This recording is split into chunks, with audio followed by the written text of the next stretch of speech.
Hello बच्चों, मेरा नाम है आकांक्षा वर्मा। तो हम अपनी पहले की वीडियोस में अपने चैप्टर 8 नहीं, हमने चैप्टर 7 तक कंप्लीट कर चुके। चैप्टर 8 का वीडियो हम आपको जल्द ही प्रोवाइड करा देंगे, क्योंकि उसमें बहुत ज़्यादा इमेजेस हैं, मतलब इमेजनरी काम है उसमें, इसलिए हम उसको वो वीडियो बनाने में थोड़ा टाइम लग रहा है।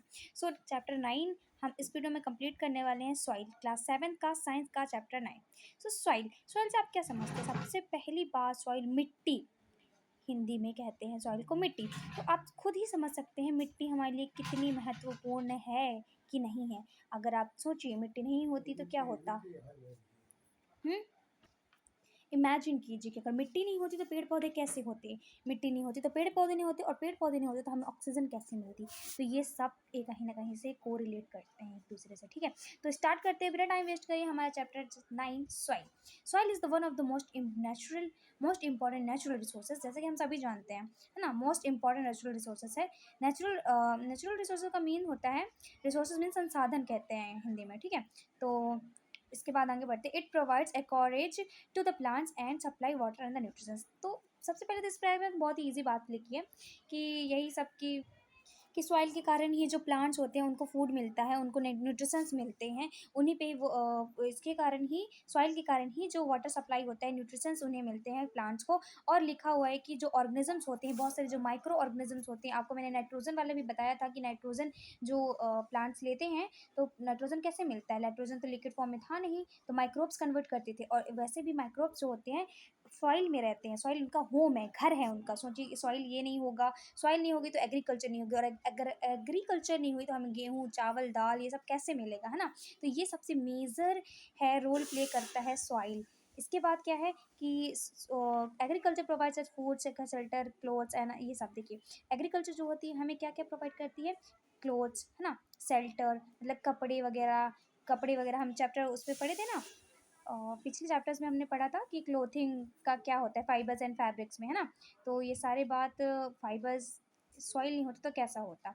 Soil is thus an inseparable part of our life. सही बात है, अगर सॉइल को हम सेपरेट कर सकते हैं तो कुछ भी नहीं रहेगा फिर। तो ये एक ऐसा पार्ट है जो हम अपनी लाइफ से सेपरेट नहीं कर सकते हैं, है ना।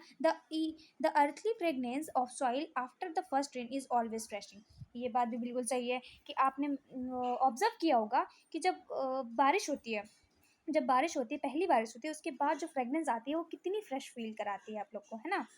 अब देखिए, अगर क्वेश्चन आपको क्वेश्चन आता है तो यहाँ से आप लिख सकते हैं इसका आंसर। अगर क्वेश्चन ऐसा आता है, what is the importance of soil, तो इंपॉर्टेंस ऑफ सॉइल आप यहाँ पे लिख सकते हैं कि एग्रीकल्चर में फील्ड, एग्रीकल्चर नहीं होगी, एग्रीकल्चर होती है अगर सॉइल रहती है, तो क्लोथिंग वगैरह, शेल्टर वगैरह ये सब हमें प्रोवाइड करती है सॉइल। तो ये एक इंपॉर्टेंस हो गया।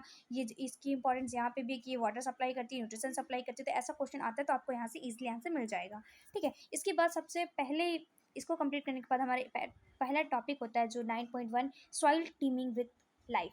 तो जो सॉइल है, जो मिट्टी है, हमारे जीवन से भरा हुआ है पूरा सॉइल, मिट्टी से। मतलब भरा हुआ इट मीन्स ये नहीं कि हम पूरा सिर्फ मिट्टी से ही सब कुछ चलता है, लेकिन यस, कहीं ना कहीं जो सॉइल है बहुत ही मेजर रोल प्ले करती है।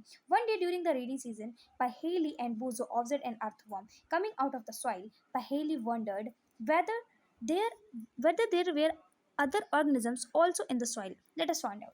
तो सिंपल से इस पैरा में सिर्फ यही कह रही है कि जो पहेली है और बूजो, है ना, उन्होंने अर्थवॉर्म देखा। जो अर्थवॉर्म क्या होता है, अर्थवॉर्म कीड़े टाइप में होते हैं। Okay, let me show you. ये देखिए, ये है अर्थवॉर्म। ये जो है ना, ये जब बरसात होती है तो मिट्टियों में पाया जाता है, ठीक है। ध्यान से देख लीजिए। तो बूजो और पहेली को ये अर्थवॉर्म मिलता है। उसके बाद क्या होता है कि वो सोचते हैं, पहले सोचती है कि जो ऑर्गेनिजम्स है तो ऐसे और भी ऑर्गेनिजम्स होगा, है ना। तो वो क्या करती है, मिट्टी लेके खोदने लगती है, मतलब ऐसे करके फाइंड आउट करती है, और बहुत सारे ऐसे ही केचुए निकाल लेती है। एक्टिविटी देखते हैं। तो एक्टिविटी 9.1 में कुछ है नहीं एक्स्ट्रा, मैं आपको पहले हिंदी में एक्सप्लेन कर देती हूँ बहुत अच्छे से, जैसे मैं हर बार करती हूँ। तो क्या करती है बूजो और पहेली के, मतलब आप लोग क्या करेंगे कि सॉइल के सैंपल्स कलेक्ट करने हैं। फॉर एग्जांपल जैसे टेबल में जैसे दिया हुआ है कि गार्डन की सॉइल और रोड के बगल में जो साइड सॉइल होती है उसे यूज़ करनी है, उसको कलेक्ट करनी है। और कुछ कंस्ट्रक्शन एरियाज़ में, मतलब जहाँ पे काम चल रहा होता है, इंजीनियर्स वगैरह वहाँ पे काम कर रहे होते हैं, तो वहाँ की सॉइल लेना है। तीनों सॉइल सॉइल आपको कलेक्ट करनी है, अलग अलग सॉइल जगह की ना, और फिर देखना है, कंपेयर करना है कि क्या आपको ऑब्जर्व करना है, क्या ऑब्जर्व हो रही है, ठीक है। सिंपल में यही लिखा है, collect some soil samples and observe them carefully, you can use our hand lens examine each sample carefully and fill in table 9.1, इस टेबल पे फिल करना है, ठीक है। फिर क्या बोल रहा है, discuss your observation with your friends. Second topic है, are the soil samples collected by your friends similar to ones collected by you. तो क्या जो आपने कलेक्ट किया है और जो बूजो ने कलेक्ट किया है, मीन्स फॉर एग्जाम्पल आप अपने आप को बूजो ले लीजिए और उसको पहेली ले लीजिए, आप कुछ भी ले सकते हैं, आज योर मन बेटा।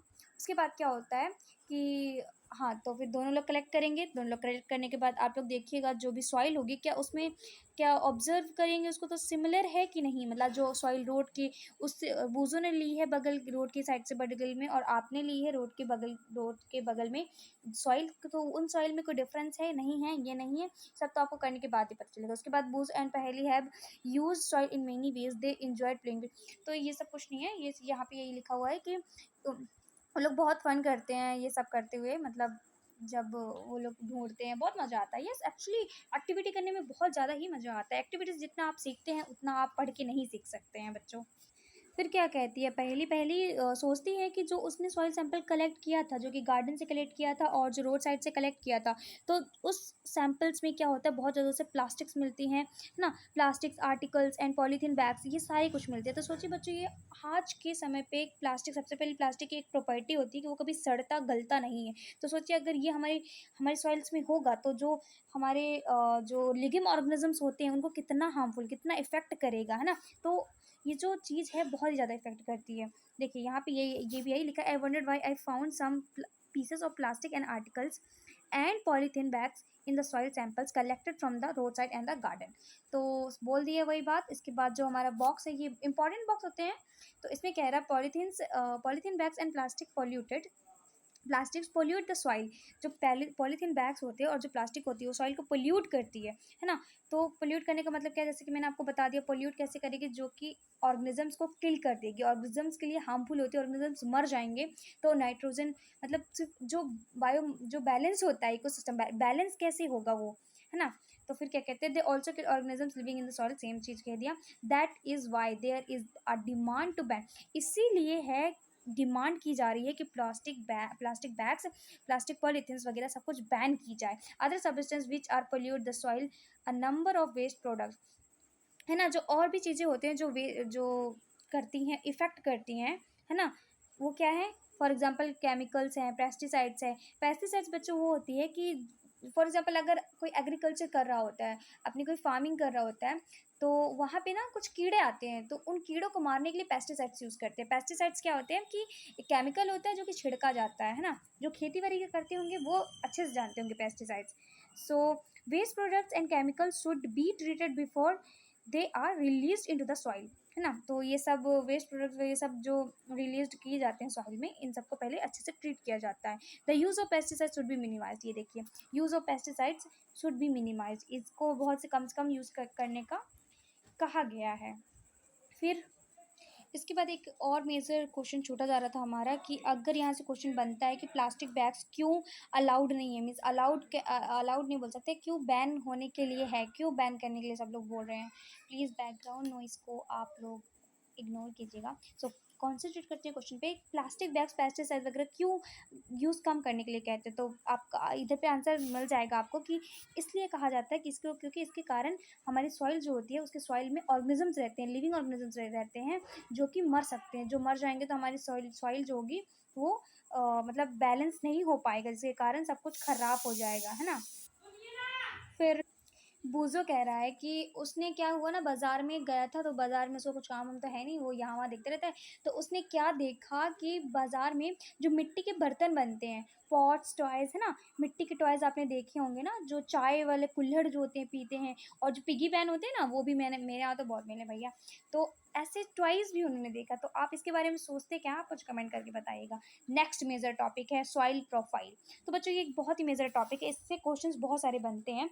तो soil profile is a composed of distinct layer, perform the following activity to find out how this layer are arranged. Soil profile सबसे पहले क्या बोल रहा है, सॉइल प्रोफाइल एक डिस्टिंक्ट लेयर है, एक लेयर टाइप में होती है सॉइल प्रोफाइल। मतलब सॉइल प्रोफाइल का मतलब सिर्फ ये सॉइल को डिफाइन करेगा वो, ठीक है। कैसे? तो फिर इसको बोल रहा है कि एक्टिविटी 9.2 है जो, उसके कारण उसके थ्रू आप देख पाएंगे सॉइल की लेयर्स, अलग अलग लेयर्स। तो 9.3 9.2 जो एक्टिविटी है उसमें कुछ है नहीं, मैं आपको बता देती हूँ क्या है। कि आपको सॉइल लेनी है, ठीक है, आपको मिट्टी लेनी है। उसके बाद क्या करना है, एक ग्लास लेना है, ग्लास में पानी भरना है, ठीक है। पानी भरने के बाद क्या करना है, आपको मिट्टी डाल देनी है उसमें। मिट्टी डालते ही उसको स्टीयर करना है। स्टीयर करने का मतलब क्या है, उस पर उसको घोलना है, ठीक है। मिट्टी जब आप घोल लेंगे फिर क्या होगा कि आपको ना थोड़ी देर वेट करना है जब तक कि पूरा मैटर जो है, पानी जो है बिल्कुल रुक नहीं जाता है। फिर जब वो रुक जाएगा तो फिर क्या होगा कि जो लेयर बन जाएगी उस पर, है ना, जो लेयर बन जाएगी तो उसको क्लासीफाई कुछ इस तरीके से किया। देखिए, water, humus, water, clay, sand, gravel. तो क्या है कि जो ग्रेवल होगा उस पर बहुत ही ज़्यादा जो मॉलिक्यूल्स होंगे, जो पार्टिकल्स होंगे, सॉरी, जो पार्टिकल्स होंगे वो थोड़े साइज में बड़े होंगे compare to sand, clay, water and humus. Humus में क्या होता है कि थोड़ी थोड़ी लीव्स, डेड लीव्स होती हैं। वाटर जो आपको पूरा मतलब क्लीन दिख जाएगा, और जो ह्यूमस होती है, डेड लीव्स होती है, फ्लोट कर रही होंगी वाटर में। और क्ले जो थोड़ी क्लेई से होता है ना, क्ले आप जानते होंगे, क्ले आपने यूज़ किया होगा, है ना। तो सैंड होती है जो सैंडी सैंडी सैंडी होती है, लेकिन ये कम होती है। क्ले, देखिए, क्ले में ज़्यादा थोड़ी नमी होगी, ज़्यादा पानी होगा, और सैंड उससे थोड़ा कम। और जो ग्रेवल होगा उसमें और भी ज़्यादा कम, लेकिन जो पार्टिकल्स होंगे बहुत बड़े होंगे, और सैंड पार्टिकल्स छोटे, और क्ले में और छोटे, और वाटर में तो होंगे नहीं, है ना। सेम चीज़ ये है कि take a little soil, break the clump with the your hand to powder it. Now take a glass tumbler, three quarters fill with water, and uh, and then add a handful of the soil in it. Stir it well with a stick to dissolve the soil. Now let it stand undisturbed for some time. Figure 9.2 में जैसे दिखा दिया गया, forward observe it and answer the following question. आप question के answer देते हैं, ठीक है। सेम वही चीज़ पूरा इंग्लिश में बोल दिया, इसमें कुछ है नहीं। जो मैंने आपको हिंदी में समझाया बच्चों, सिर्फ वही है, ठीक है। क्वेश्चन देख लेते हैं। Do you see layer of the particles of different size in the class? तो यस, जैसे कि मैंने आपको पहले ही बता चुका है। तो हाँ, इसमें हम लोगों ने कई सारी लेयर्स देखी, humus, water, clay, sand, gravel, ये सारी लेयर्स हैं, अलग अलग लेयर्स हैं। फिर क्या हो रहा है, draw a diagram showing these layers. तो आपको डायग्राम बनाना होगा, डायग्राम आपको अपनी कॉपी में बनाना होगा। उसके बाद कह रहा है, are there some dead rotting leaves और animals remains floating on the photo? तो यस, ये भी है कि फ्लोट कर रहे हैं। द फ्लोटिंग होगा, ये रोटिंग हो रहा है, यहाँ पे एफ होगा, ठीक है। Floating dead matter in the soil is called humus. तो ये ह्यूमस कहलाता जाता है। जैसे कि सबको मतलब डायग्राम से जितना आप सीख रहे हैं उतना आप इसको पढ़ के नहीं सीख पाएगा। तो मैंने आपको पहले ही बताया, जो मरी हुई पत्तियां हैं वो फ्लोट कर रही हैं, और उन्हें ह्यूमस कह दिया गया है, ओके। अब इसके बाद आपके 2-3 पॉइंट ऐसे आएंगे जिसके क्वेश्चंस बन सकते हैं, तो आप लोग फुल कंसंट्रेशन से यहाँ से देखिएगा क्या होता है। पहला वर्ड है वेदरिंग। तो वेदरिंग क्या होती है, तो पहले मैं आपको बता देती हूँ। वेदरिंग क्या होती है कि जब, देखिए, सबसे पहली बात, जब आपने सॉइल होती है, सॉइल के बारे में पढ़ लिया, सॉइल प्रोफाइल पढ़ लिया, लेकिन सॉइल बनती कैसे है ये हमारा मेजर टॉपिक है रहेगा वेदरिंग पे। तो सॉइल कैसे बनती है, मैग्मा, जो वोल्केनोज होते हैं, वोल्केनोज जब ब्लास्ट करते हैं, ठीक है, जब वोल्केनोज जब ब्लास्ट हो जाते हैं तो उसकी जो लावा होता है, उस लावा को जब वो ठंडा हो जाता है, ठंडा होने के बाद वो जो लावा होता है वो मिट्टी बन जाती है, क्रस्ट बन जाती है। तो वहीं से सॉइल का जन्म होता है। फिर क्या बोल रहा है, you probably know that the soil is formed by the breaking down of the rocks. Okay, rocks की ब्रेकिंग डाउन से बनती है क्या, लावा। और वो रॉक्स कैसे बनते हैं, वो रॉक्स बनते हैं लावा से, है ना। ठीक है बेटा जी, मैंने आपको बहुत ही बेसिक से बता दिया, क्योंकि मैं पहले ही जियोलॉजी की स्टूडेंट रह चुकी हूँ, तो एकदम बेसिक से बता दिया आपको। तो शायद थोड़ा आपको कंफर्म ना हो, पर ये मैं सच बोल रही हूँ। उसके बाद क्या हुआ कि चाहे तो आप गूगल करके भी देख सकते हैं। And then okay, so topic था हमारा अब वेदरिंग। तो इसके बाद ये सब हो गया, क्लाइमेट, सॉइल बन गई अपनी by the action of wind, water and climate. मतलब कि जो रॉक्स होते हैं उसका ब्रेकडाउन होता है किसके एक्शन से, विंड के एक्शन से, विंड के मोशन से। विंड अगर आती है, वाटर आता है, पानी गिरता है, क्लाइमेटिकली कुछ चेंज होता है, तो उस प्रोसेस को क्या कहते थे, वेदरिंग। यहाँ से एक बहुत ही मेजर क्वेश्चन बनेगा बच्चों, ये क्वेश्चन तो मान लीजिए 80% आना ही आना है, वेदरिंग क्या होती है, क्योंकि आगे भी आपको कुछ पढ़ना होगा तो वेदरिंग से इंपॉर्टेंट क्वेश्चन बनते हैं, और आगे भी वेदरिंग बहुत इंपॉर्टेंट होगा आने वाले चैप्टर्स में, आने वाले क्लासेस में। सो क्या होता है कि क्लाइमेटिकल चेंज होगा, weathering, climatical change, water, wind, इन सब के एक्शन की वजह से अगर कोई रॉक टूट रही है, कोई रॉक बहुत ही स्मॉल पार्टिकल्स में टूट रही है, तो उस प्रोसेस को वेदरिंग कह देंगे। सिंपल सी हो गई। उसके बाद the nature of the soil depends upon the rocks from which, simple सी बात है। अब जब नेचर होगा रॉक का, वो किस पे डिपेंड करेगा, मतलब कि जो सॉइल है उसकी नेचर्स रॉक पे डिपेंड करेगी, जिस टाइप की रॉक होगी उस टाइप का सॉइल बनेगा। अगर रॉक में मिनरल्स, न्यूट्रिशंस रिच होंगे तो सॉइल हमारी रिच होगी, है ना। फिर बोल रहा है the okay where we was, ठीक है। तो अभी तक तो हमने सॉइल प्रोफाइल अपने से जो बनाई थी उसके बारे में पढ़ा, लेकिन अब हम सॉइल प्रोफाइल वो वाली देखेंगे जो कि वर्टिकल सेक्शन में होगी, जो कि जैसे कि जो हमारा अर्थ होता है उसकी vertically means perpendicular means 90 degree, 90 degree आप देखेंगे, नीचे नीचे जाएंगे, गड्ढा खोदेंगे, तो गड्ढे खोदने पे आपको जो जो मिलेगी सॉइल वो अलग सॉइल होती है, ठीक है। अब vertical section through different layers of the soil is called soil profile. ये है सॉइल की डेफिनेशन, ओके, सॉइल प्रोफाइल की definition. The vertical section through different layers of the soil is called soil profile, ठीक है। Vertical section में अगर देखेंगे तो उससे सॉइल प्रोफाइल कहते हैं, ठीक है। Each layer difference from the texture, field texture, सारे जो लेयर्स है वो डिफरेंट होते हैं। सबसे पहले आपको मैं ये डिफाइन कर देती हूँ, A horizon, B horizon, C horizon and red bed rock.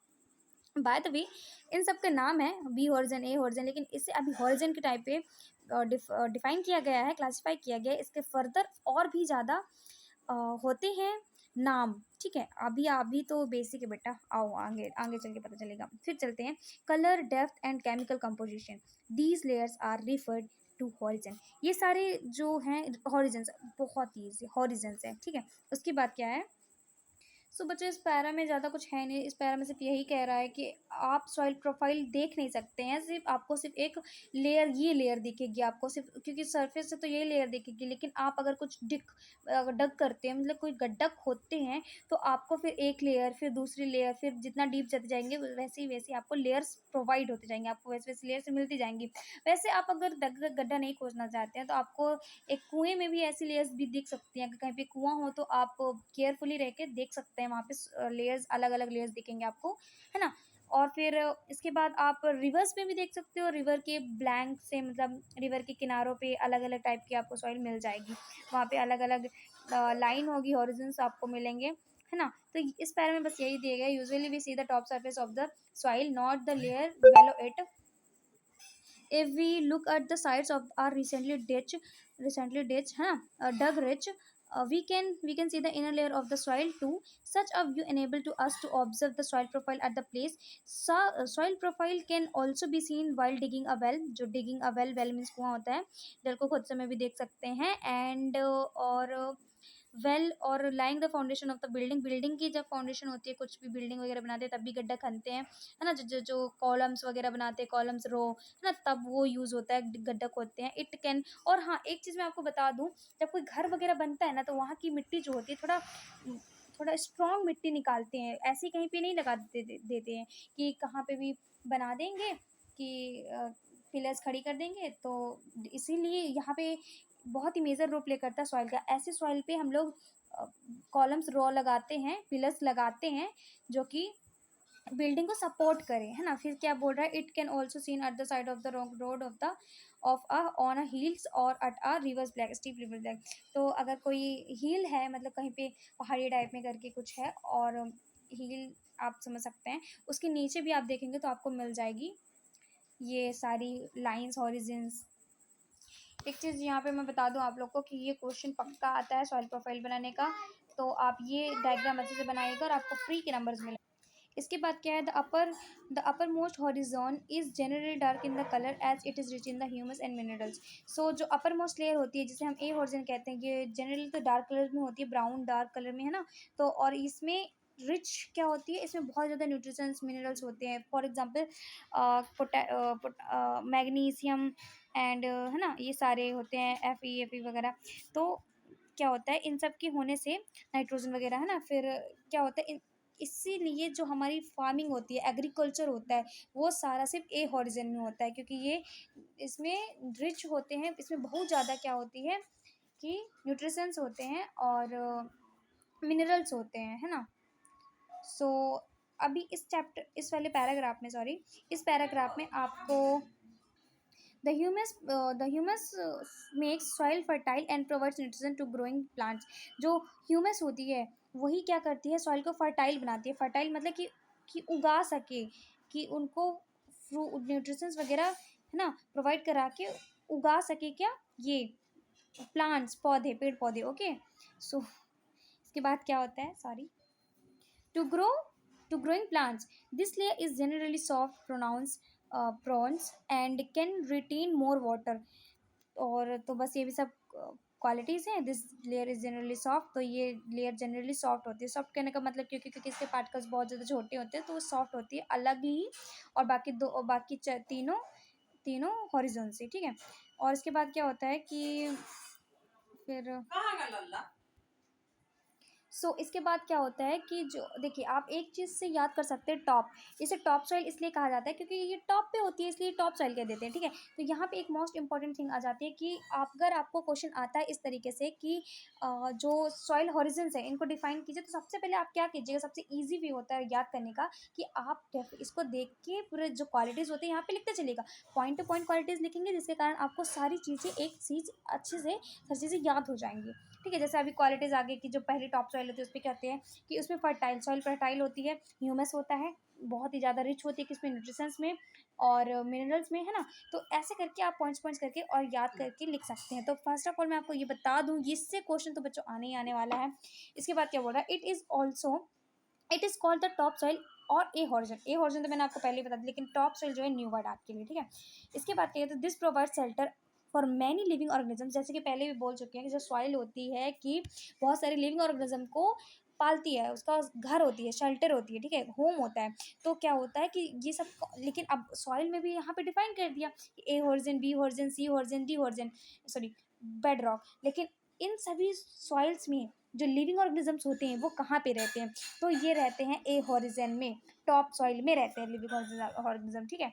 तो फॉर एग्जाम्पल यहाँ पे भी एक क्वेश्चन आ सकता है कि लिविंग ऑर्गेनिज्म कहाँ पे रहते हैं, तो आप बोलेंगे टॉप सॉइल में, ऑप्शन आएगा टॉप सॉइल में, तो आप उसको क्लिक कर दीजिएगा और आपका 100% वो आंसर सही हो जाएगा। Okay. provides a shelter, for example, such as such as worms, rodents, mules and beetles। So ये सारे वो नाम हैं, और जो इंसेक्ट होते हैं, सॉरी इंसेक्ट नहीं, जो ऑर्गेनिजम्स होते हैं, लिविंग ऑर्गेनिजम्स होते हैं जो कि सॉइल में पाए जाते हैं। अब आपको मैं इतने सारे तो फोटोज़ दिखा नहीं सकती हूँ, बट आप देख लीजिएगा, आप गूगल करके देखिएगा और ज़रूर देखिएगा। इससे क्या होता है, इमेजिनेशन से जल्दी याद होता है। The root of the small plants are embedded entirely in the top soil. तो जो रूट्स होते हैं, जैसे कि अब प्लांट भी ग्रो कर रहे हैं तो रूट्स यहीं तक आएंगे ना, रूट्स यहाँ पे आती हैं, हालांकि और नीचे तक जाती हैं जो बड़े प्लांट्स होते हैं, जो है ना, लेकिन जनरली वो यहीं तक होती है फिर टॉप सॉइल में। The next layer has a lesser amount of humus but more of minerals। These layers is generally hardened and more compact, is called the B horizon or the middle layer, ठीक है। सबसे पहली layer हो गई top soil, middle layer हो गई, इस पे क्या होता है कि ये थोड़ा हार्ड होती है ए होरिजन से, और इस पे क्या होता है, ये ह्यूमस जो सॉइल को फर्टाइल बनाती है वो नहीं होता है, वो कम होता है, ठीक है। इसमें लिखा है कि ह्यूमस और लेज़र अमाउंट, मतलब ह्यूमस होता है लेकिन कम अमाउंट में होता है, ठीक है। इसके बाद हार्ड होती है, कम्पैक्ट होती है, बहुत दबी हुई होती है थोड़ा, ए हॉरिजन से ज़्यादा, और मिडिल लेयर कहा जाता है इसे, ठीक है। मेन चीज़ मैंने आपको बता दिया है। इसके बाद थर्ड लेयर होती है। थर्ड लेयर को क्या कहते हैं, पहले टॉप लेयर हो गई, मिडिल लेयर हो गई, और फिर होती है थर्ड लेयर जिसे कि सी हॉरिजन कहते हैं, ठीक है। Which is made up of small lumps of the rocks which with cracks and services below the below the below this layer, the bedrock which is hard and ठीक है। सो तो इसके बारे में ज़्यादा दिया नहीं है, इसके बारे में सिर्फ यह कह दिया गया है कि जो ये जो थर्ड लेयर होती है इस पे वो क्या होती है, गांठों से बनी होती है, उस पे बहुत ज़्यादा बहुत ही अधिक होता है क्या ओके। सो जो ये जो लेयर होती है इस पे लम्स होते हैं, रॉक्स होते हैं एंड क्रैक्स होते हैं, मीन्स बड़े बड़े गड्ढे होते हैं रॉक्स के। सो इसका इसके नीचे ही होती है बेड रॉक, जो कि बहुत ही हार्ड होती है, उसे खोदना बहुत ही मुश्किल होता है। तो ये रही आज की वीडियो, और नेक्स्ट वीडियो पे हम मिलेंगे आपको। सॉरी, मैंने लास्ट टाइम बोला था कि मतलब सेकंड पार्ट नहीं करूँगी, फर्स्ट ही शॉर्ट में कंप्लीट करना पड़ेगा, लेकिन it is not possible. Sorry for that. So I hope next time I will try to make in one short video. So soil type हम अच्छे से डिफाइन करेंगे नेक्स्ट वीडियो पे। सो पढ़ती रहिए, मेरा नाम रोशन कीजिए। Thank you, bye bye.